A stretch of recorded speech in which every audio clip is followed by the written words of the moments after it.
Job 14:1.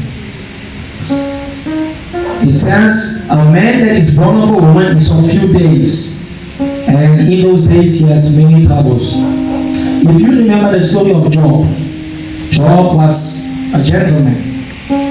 Job was an amazing guy. And Job had a beautiful wife. A wife was, perhaps, according to me, more beautiful than her very. And he had 7 amazing daughters. And the Bible says a time came when he lost the wealth that he had. He lost the wife, he lost the 7 children, and he had a leprosy disease. His skin was rotting. And then he came to a strange conclusion. The conclusion that he came to was, moto yote twingi muna. Kapa muna yote twingi ke musadi.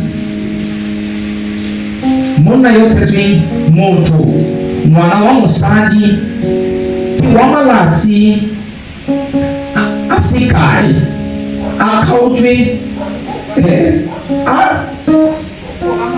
ukwa matwana matwinyeho ukwa akora matwinyeho moto mwana wa musadi ke wamalati asikai akora matwinyeho.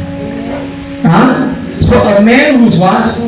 Who's born of a woman is of few days, and all those days are full of trouble. That was the conclusion of Job. Because he was looking at life through the lens of his own experience, through the lens of his own pain, own suffering.